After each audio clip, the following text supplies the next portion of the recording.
Next on News 8, jury selection underway in the sniper murder trial. We're going to tell you where things stand right now. Live from Victory Park, this is News 8 at 4. Jury selection began today in the Eddie Routh trial. He's the veteran accused of murdering American sniper Chris Kyle and Kyle's friend Chad Littlefield. The men were shot to death at a gun range 2 years ago this week. We're here with Barry Sorrels, criminal defense attorney, former Dallas County Assistant District Attorney. So you definitely have been through many cases in your time. They talk about the insanity defense a lot in this one, PTSD, that post-traumatic stress disorder, and how that could have affected what he did that day or didn't do that day. How do you think that's going to play in?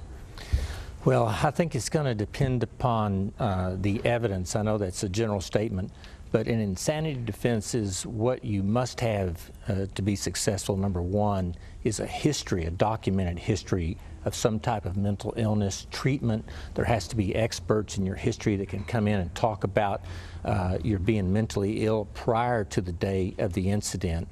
Now, as far as post-traumatic stress disorder, and whether or not that's what he's been diagnosed from, I think it's going to depend upon his war record, whether or not he was really in terrifying combat situations that would have caused that condition.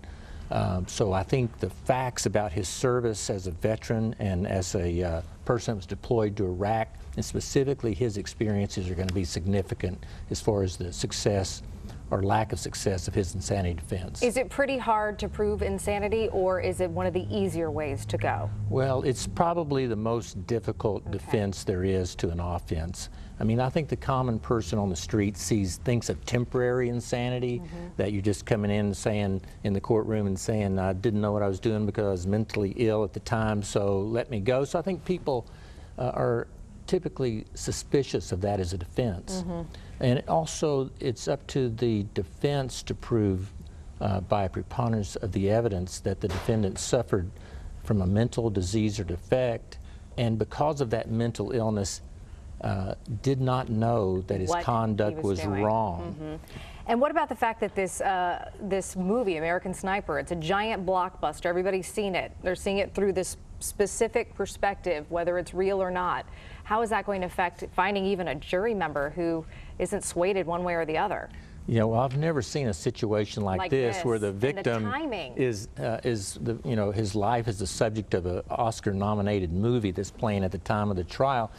But I believe in our system, our jury system. I think it works, and I think jurors want to make the right decision. And I think the lawyers on both sides and the judge are going to have to work harder with these hundreds of people that they've brought down to the courthouse to try and find a fair jury, to make sure that no one gets on that jury that has made their mind up based upon the publicity in Chris Kyle's life. All right, we'll keep posted on this and see what happens. A very interesting trial spotlight on a small town in Texas. Thanks so much for your time. Thank you. Appreciate it. Marcus, over to you.